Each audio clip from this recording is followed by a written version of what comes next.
The dandelion, to some, a medicine, a food, it can even be used to make wine. But to others, a menace, a pest, a weed that multiplies with just the slightest breeze.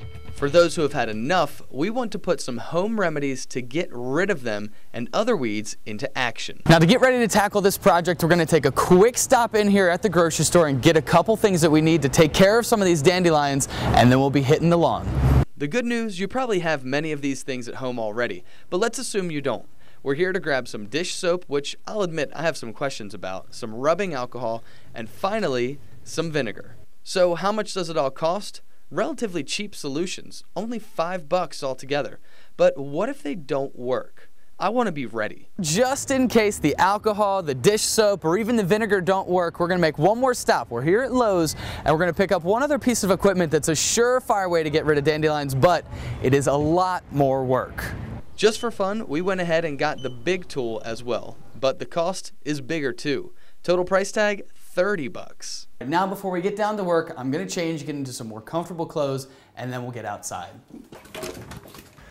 All right, now that we're all set, let's get some water boiling, and then we'll get started.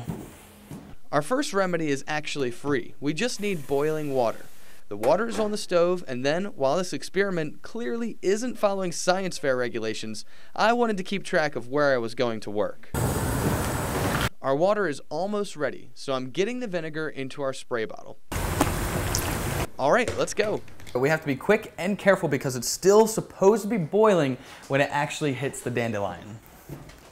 The dandelion and grass fell almost immediately, and for those who say dandelions are great food, it's actually pretty crazy. It smells a lot like there's spinach cooking over here in these dandelions, so this will be an interesting one to watch. Definitely a lot of work just for one little plant. And wow, did the boiling water work or what? The problem, it killed everything it touched, so probably not the best idea for spot treating your lawn. On to the vinegar. While this took a couple more days to really take effect, the leaves turned brown and many parts of the plant did die, but some flowers still opened up. It did have an effect on the grass around it, but not nearly as much damage as the boiling water. And the rubbing alcohol, I really gave the whole area a good spray and even dumped some right on a few weeds. The shocker, it really didn't do much harm right away. It wasn't until about day 4 or 5 that the weeds started to die. But towards the end, they were pretty crunchy and brown. Finally, the soapy water. It had very little impact, if any. A week later, you can't even tell we did anything. Now, if you've got more time or just like getting dirty, there is a tried and true method. You can dig out the dandelions, but because they have tap roots, you've got to work hard. The roots can be up to 10 inches long. You can see here where mine are actually broken off a couple inches down, which means the weeds can actually grow back. And now if you don't want to go through all that headache, you can shell out the extra cash and use something like this. But first, let's just see how well it's going to work. I'll admit, I was surprised at how well this worked and how much fun it was, but overall it still broke off the roots. But at least there are a few dandelions gone from the yard.